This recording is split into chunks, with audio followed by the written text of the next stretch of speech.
This week on the Computer Chronicles, the secrets of Java. We'll show you how to create your own Java applets without writing a single line of code. We'll introduce you to the Lotus Bean machine for adding Java capability to your website. We'll visit a web design shop to see how they're using Java for their clients. And we'll show you how Java makes online shopping better, plus Java in your email and Java in the chat room. Plus, my pick of the week, an incredible new palm-top device called the Rex. It's all coming up next on the Computer Chronicles. Computer Chronicles is made possible in part by SoftSource Incorporated, publishers of Pro One software, educational software for young adults. And by Z Auction, the live online shopping experience. And by Audio Highway, makers of the Listen Up player, which provides digital, portable, customized audio downloaded from the internet and played anytime, anywhere, on headphones or over a car radio. Additional funding from PC Connection and Mac Connection, the catalog and online superstore with PC and Mac products, toll-free technical support, and overnight delivery. And by Windows Magazine, delivering desktop, enterprise, and internet computing news, reviews, features, and how-tos for a Windows world, because the world runs on Windows. And by Learn2.com, the Ability Utility.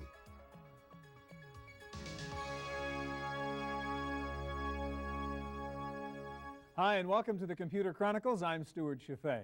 It's somehow odd that the national fascination with drinking exotic coffees has coincided with the incredible growth of a programming language called Java and an endless stream of related software products, all named after coffees of one sort or another.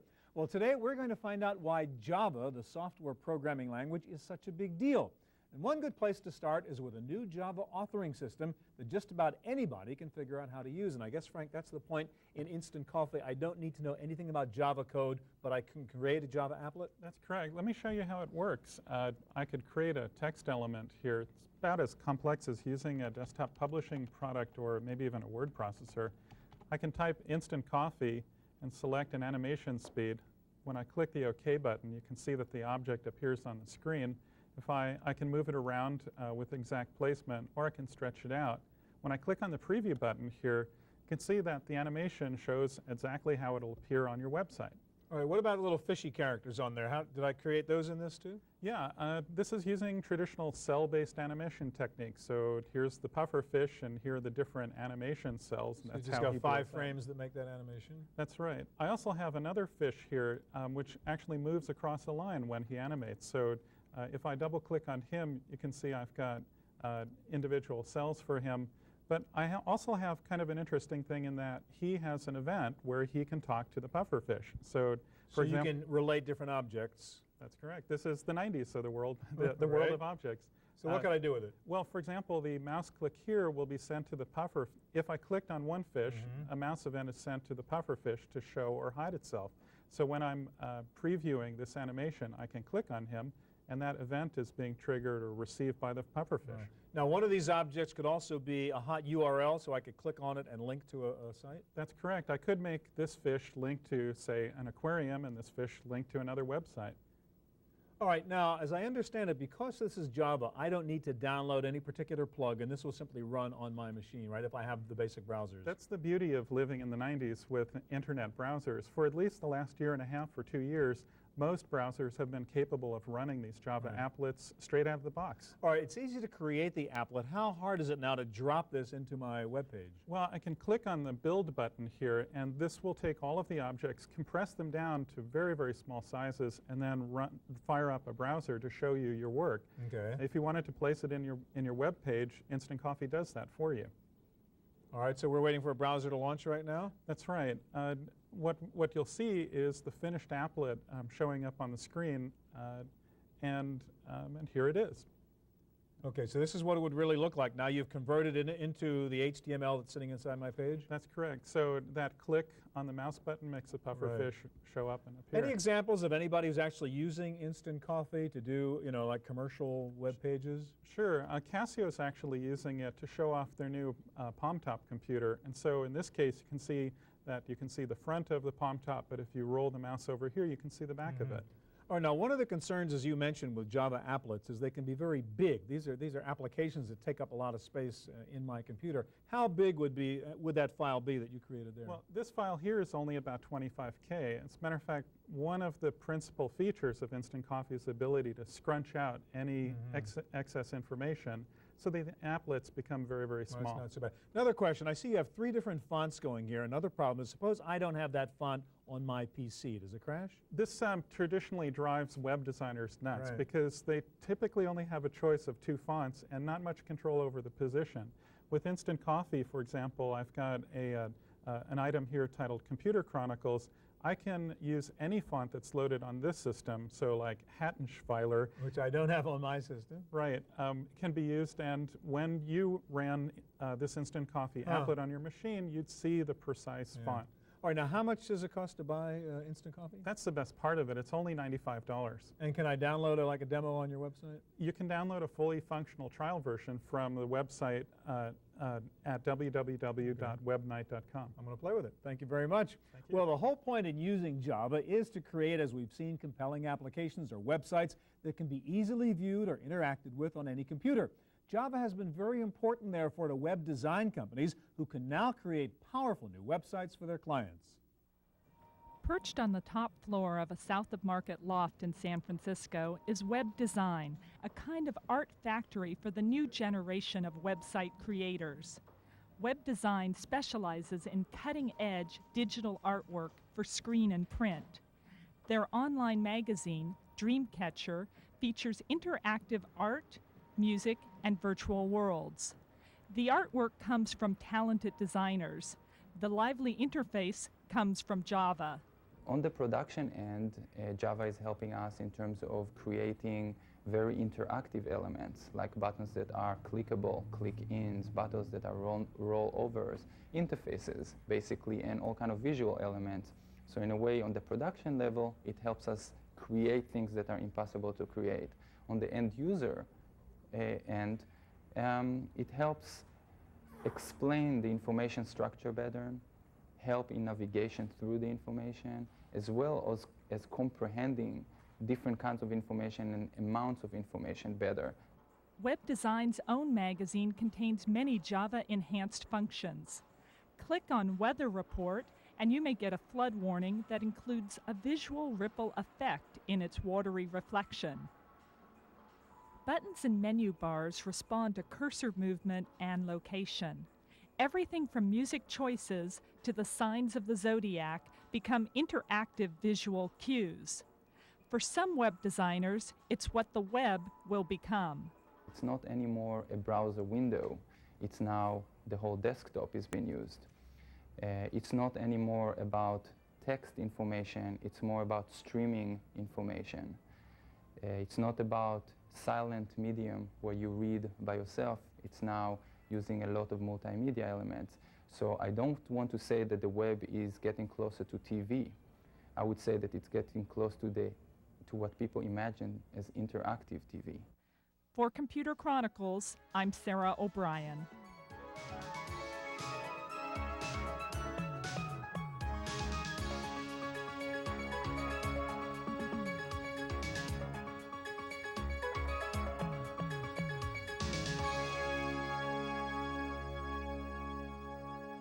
If you're a serious programmer or you're doing web design for a living rather than just for fun, you may want a more powerful Java authoring tool, but still one that is easy to use and doesn't require writing actual Java code. And I guess that's the point, in a way, in the Lotus Bean machine. I mean, it's pretty robust, but again, you don't have to know all the details, do you, Carol? That's right. You can build multimedia Java applets even if you don't know anything at all about Java programming. All right. Now, you really do. This is your baby. You were the lead engineer on this product, which is the Lotus Bean machine. Show us how you would actually create an applet using the Bean machine. Okay.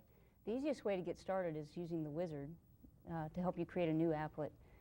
A lot of people like to use Java to create animations for their web pages, and so I've gone here to the animation page, and I'll say yes, that I do want to create an animation. And what I have to do is go find the artwork that I want to use, and really all I need to do is click on the first of the numbered GIF files. And it automatically knows the other cells that go with that animation. That's right. And I can preview this to see if it's the one I want, and it is. And so that's really all I want to do for now, and so I'll just click Finish. Mm-hmm. And so the software will go ahead and add that part to the applet for me. Now, does this come with a library of elements like that? Yes, it does. That's what Okay. this palette window is for. Okay. And you can see the different kinds of parts we have. We have ticker tape and nervous text and things like that. All right, so I was able to really just point and click and create that animation. That's right. All right, so what else can we do? That's right. There's also other categories of parts, and we'll go here to this networking category. Another thing people like to use Java for is to control the navigation on their website. And for that, we might use this part called the headline. And what I'll do is click on it and drop it here into the applet where I want it to go, just below the animation. And I can use the cursor keys to get fine positioning of that and get it exactly where I want it to go in the applet. And now here in this details window, you can see all the characteristics of that part, and I can go and change some of its properties. The way this particular part works is that I set the text property, and I fill out the list of sort of catchphrases or headlines that I want to display. And so I'll enter a couple of them here. Okay, so you'd be creating a hot link inside that banner there. That's right. And what I want to do is when the person clicks on this phrase, I want to go to a particular URL. And so I'll just type that here. And I'll just have them go to the Lotus homepage. And I could add another one. I'll just add something like just another phrase here. Just to get the idea. Another place to go to get the link. That's right. I won't bother to type the link Got this it. time. And now when I press OK, you can see what this looks like. And this will have a little bit of an animation of its own as it runs. All right, can you show us an example of how to actually drop this into an HTML page and see what it would look like? Sure. The next step to finishing this up would be to publish the applet. Right. And we've got a wizard that helps you do that. And I won't bother to save it, but I'll go ahead and bring up this publish wizard. And all I would have to do is fill out the logon information to my remote web server. Okay. And then when I click finish, all the necessary files would be copied out there for me. All right, so can you show us, though, what this would look like for real? We've got Netscape Navigator 4.02 That looks running familiar. here. Yes, this is the Computer Chronicles homepage, and we've added the Java applet here to We give us some redesigned our webpage. We That's didn't right. pay you. That was great. That's right. So we've added some multimedia and interactivity here, and when I click on this link, then we would go to the Lotus homepage. All right, now explain this important notion in the Bean Machine of reusable Java beans. Yes, anything that you already have that's written in Java, you can add to this palette. So I've done this with some other parts. I've got a blinking text part and a fireworks part, and these were just Java classes that we were able to download or that we wrote All independently. right, so I can import other little Java applets and then integrate them into That's whatever right. it is I'm creating. And that's what here. Java Beans is all about. It's an architecture that tells you how to write reusable Right. Java source code. All right, and how much does it cost to use Java Beans? It's this product is The Bean Machine? $159, $159. and it includes two versions. It includes a version 1.0 and 1.1, depending on which level of browsers that All you right, have. great. Thanks a lot. All right, well, Java is more than just about fancy websites. You can use Java to do all kinds of cool things in the digital world, and one of the hot new areas for applying Java is email, and I guess that's what you guys are doing with Novita Live Letter. Show us what you can do with Java inside email. How does it make email different? Well, first of all, we set out to enhance personal communications on the internet. So with this product, you can see it's not just a plain text message anymore. And this is an example of a message. So we're looking at, it looks like a received. web page, but this is email I'm looking at, Right. which has a photo. Does it have sound actually in there? Actually, it does. This is Jason's new puppy, and the person also, Rhonda, sent along a little sound effect. So this is with an that. email I could have sent to a family member on Right. the other side of the country or something like that. Right, exactly. Also, Live Letter works especially well with digital cameras, so I'm going to go to the central page for navigation. Yeah, that's what I want to ask you. How did I get that photo in there of the kid? Okay. A few moments ago, I took some pictures around the set, and I'm going to select those pictures, and I'm going to bring up, in this case, a photo album. We have several photo albums to choose from, and here's a greeting card photo album. And I would go in, add my text to this message, to the greeting card. Type in some text here. And you notice if I flip this over, I could also add audio. And if I flip this over, we've got the pictures that I took earlier. So you really create a postcard kind of email with pictures and Exactly. And this is a Java applet, so we actually send Java applets. Got it. Now, next thing I understand, I can actually import a web page into my email? Well, sure. The product, with this product, you could actually browse the web. There's really no difference between browsing the web and looking at your email. They all look the Okay, same. but if I wanted to say, hey, look at this cool site I found, and here's the home page. Sure. Here's an example of where we went to a page. This is the Garfield page. And we actually used that page as the basis for our email. And you can see this is the exact page, but we also went in and added some annotation to it. And it says here, hi, Sean, here's the Garfield page Right. that I was talking about. And just to give you another idea of how easy it is to go in and create pages like this, I'm going to go down and actually create a page. So I'm going to grab this picture from this page. I can send the entire page, or I could grab Java applets, or I could grab images. And I'm going to go and start a new message. And I'll add that now to this page. And then I'll go So down. creating one of these Java emails is just point and click again like we've seen before. You don't have to know anything about programming. Right. Exactly. And we have this concept of smileys. These are kind of the expressions that people generally would put into email right now. Emoticons replaced by actual different smileys. So All right, now let me show us one other thing. One thing that's really cool is you have, I guess, what you'd call interactive email. Show us an example of that. This is one thing that is really exciting to me. We have the concept of interactive mail. Since we can send Java applets, here's an example of a Java applet that somebody created. And in this case, it's a chess game. So this is the message that was received. Right. And I'm going to reply to this message. Well, I can actually make a move in my email and then send it back to the guy who sent that to me. Exactly. So here I'm replying to this message, and I'm going to make my move. There. I'm attacking his queen. I used to play chess by mail with my brother, and 3 days it would take for the letter to go up and back across the country, and this is email. There are a lot of different kinds of applets that you might send. This acts like an accent, I think, to the rest of your message. Yeah. It's something that's fun to do, when it. Okay, a couple of questions. Does the recipient need your software to view these multimedia emails? We would prefer if they do, but they don't. And this is pure Java, so it's going to work in a browser. It'll work in any browser. So whatever the recipient's email package is or browser, they can still receive the message and view it in their web browser. All right, and what is the product? Is it a piece of software? Is it an email service or on the subscription basis? It's actually a product. It's an application. It's written 100% in Java. And it's available right now as a free download from our website. Okay. And that's at www.novitacom.com. All right, very cool. Thank you very much, Michael. Well, Java does many things, as we've seen. It creates cross-platform applications. It adds multimedia to websites. It enables interactivity on the web. It is the interactive component of Java that's most important in the fast-growing field of online commerce. Shopping means different things to different people. For some of us, it's a chore. For others, it's a pastime, or an adventure, or even an obsession. Internet Shopping Network wants to make it irresistible, and they may have succeeded with their latest online venture called First Auction. It has a very magnetic quality. It kind of drags you into the site.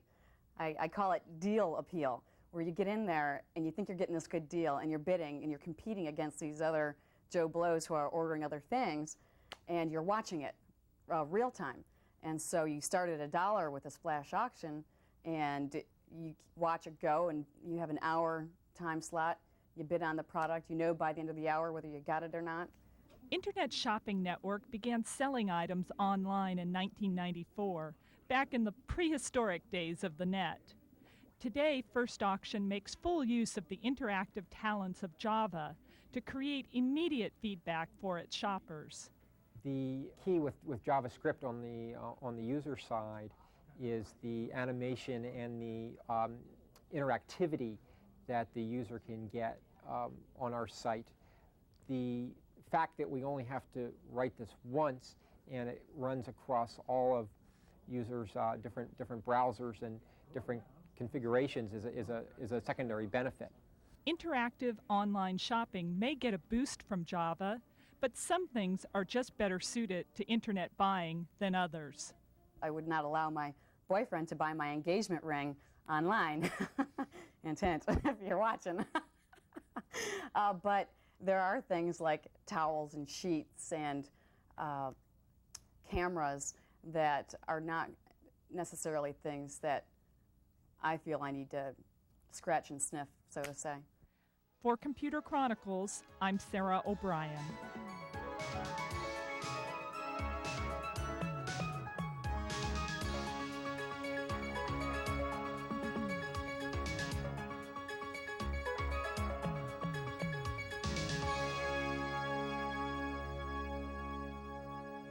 So far, we've looked at using Java on websites and electronic commerce and in email. The final Java environment we're going to look at is chat, because once you Javatize a chat room, you open up all kinds of new possibilities. And Dean, I guess that's the idea behind CU Chat. Now, what I want you to explain is why this is different from other chat rooms in which we have avatars and so on. Why does Java make it better? The first reason that CChat is better is that it enables people to engage in chatting communication without having to download and install a plugin or anything like that. All you need is your Java-enabled browser, which is Navigator 3.0 or later, or Internet Explorer 3.2 or later, and that's all you need to enter CChat. Same idea, Java, open, cross-platform. You don't need plugins. It doesn't matter whether you're on a Mac, PC, et cetera, et cetera. Exactly. All right, let's go in and take a look at CUchat and show us what this looks like, having a Javatized chat room. Okay, so we are at the NetDive website. We have a sample of CUchat set up here. I click on a button, and this launches a web page which has the CUchat applet in it. And All right, so we're going into a live chat room in which the server is using your CUchat software. Right. So okay? This website has, which is our own website, NetDive website, Right, let's and do it. And so the CUchat Java applet has executed. It takes only a few seconds for it to execute, as you just saw. And you know, now I'm invoking the, so I'm entering the site now. This is our sample site again on our All right, so website. there's you, Dean, in the middle with the little Right. funny avatar you chose. Exactly. Now, you could pick any avatar you want. You could put in a real digitized photo of yourself if you wanted, et cetera. It can be your actual image, it can be a cartoon image, whatever you want it to be. And it's just a GIF image, so it's the, you know, just snap to create. All right, so let's go to the basics. What's the benefit of this chat room as opposed to just sitting there and typing text? Why is it better? Well, you know, as we all well know, humans are visual creatures. You know, a picture is worth you know, worth 1,000 words, Yeah. and that's what CUchat does. It enables you to visualize where you are and creates a much better environment. I mean, this is all about creating a community, all about communication, and CUchat, because of its visual dimension, it's really much better communication So I can device. physically move around in this virtual space in the chat Exactly. room, actually literally, well, not literally, but virtually walk up to someone and say, do you Right. want to talk or whatever? Exactly, and because of the visual dimension and the way we have designed CUchat, you can hyperlink any segment of the room to a web page and so forth. So as a result, you can leverage your existing investments in web technologies to create as compelling Okay. experiences as you want. Now, one thing is we can do sounds in here, right, I notice? Exactly. For example, right now we can send audio messages, and we have a library of audio messages which the website developer can change to whatever they want it to be. Yahoo! And, you know, you can send it to one or more people in the room. And eventually, I'll be able to actually talk with my own voice in a chat room using CUchat, right? Exactly. So I can have my picture and my voice. Exactly. In a couple of weeks, we're going to release the next version of CUchat, which will enable you to tell them to shut up? somebody is sending too many messages, so let me Right. disable. You can go here and disable Okay. audio. Okay. All right, so the idea is I have my website. I want to add chat to it, and I want it to be this dynamic kind of chat. I take your CUchat software, put it onto my server, and now I have this kind of dynamic chat room going. Exactly. So you know, the client is free, and the server is what we sell. And you know, by adding CUchat, you can make your website All come right. alive. And so I don't need to download a plugin, and so because most Nothing. people don't actually do that if you ask them to do it, so it really does work is the point here also. Exactly. This is sort of a fun sort of play chat room environment. I would assume you could use this in business, in e-commerce? Absolutely. You know, actually, most of the sites I've bought it are using it in commercial purposes. For example, let's say a site once is selling widget, whatever, selling music and so forth.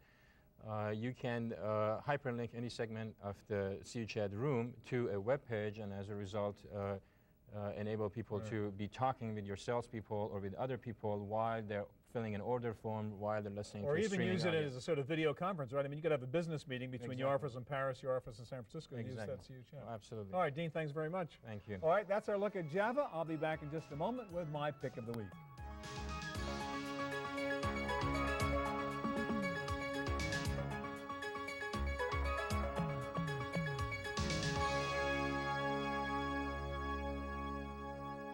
Now for my pick of the week. The Palm Pilot from U.S. Robotics has become a very popular gadget because it broke the paradigm for what a palm-top device should be. Up until the Pilot came out, handheld devices were all designed as standalone units. They had to process, do output and input, so you had little keyboards, an output screen, maybe a clumsy interconnect to your PC. But the Pilot was designed differently, not as a standalone organizer, but as an extension of your PC, a very portable storage and display device. Well, now the clever folks at Franklin Electronics have taken the idea one step further. If what you really want is a mini storage and display device, why not go the whole way? And that's what they've done with this brilliant piece of technology called the Rex. It is essentially a tiny version of a Palm Pilot. In fact, the form factor is a PCMCIA card, so no more need for a docking carriage. Just take this baby and slip it into the PC card slot on your laptop. If you want to use it with a desktop, you can use an optional docking carriage. But the beauty of the Rex is that it really is a storage and display device that is an integral part of your notebook PC, but you can just pull it out and carry it with you. The Rex comes with the latest version of Starfish Software's TrueSync Information Manager, which automatically syncs up the Rex and your PC using its own software or most standard PIMs such as Outlook, Organizer, Schedule Plus, and even contact managers like ACT. The Rex has 5 simple control buttons, an incredibly clear screen, and 6 main functions: calendar, Rolodex, to-do list, notepad, world clock, and a preferences utility. The screen, in fact, is so easy to read, you can actually use this notepad function to carry around speaker notes. It runs for 6 months on 2 watch-style batteries, which are included. There is one catch on the Rex. It has no input capability, no keyboard, no pen. You can only input from the PC. But the folks at Franklin Electronics have come up with a brilliant solution to this problem. Included in the little leather carrying case are little bits of paper. Write down your notes and then later transfer them to your PC. It's the Rex from Franklin Electronics. You really can carry this one in your shirt pocket, less than half the price of a Pilot, street price around $125. That's it for this edition of the Computer Chronicles. We'll be back again next week with the latest in computer and internet technology. I hope we'll see you next time. Computer Chronicles is made possible in part by SoftSource Incorporated, publishers of Pro One Software, educational software for young adults. And by Z Auction, the live online shopping experience. And by Audio Highway, makers of the Listen Up player, which provides digital, portable, customized audio downloaded from the internet and played anytime, anywhere, on headphones or over a car radio. Additional funding from PC Connection and Mac Connection, the catalog and online superstore of PC and Mac products, toll-free technical support and overnight delivery. And by Windows Magazine, delivering desktop, enterprise and internet computing news, reviews, features, and how-tos for a Windows world, because the world runs on Windows. And by Learn2.com, the Ability Utility. To purchase a videotape copy of today's program, call toll-free 1-888-310-7850. Please specify show number and topic.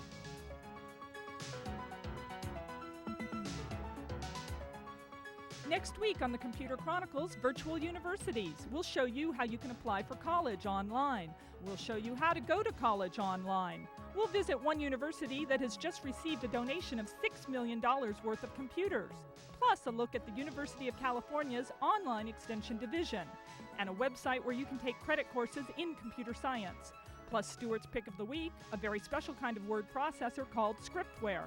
It's all coming up next week on the Computer Chronicles.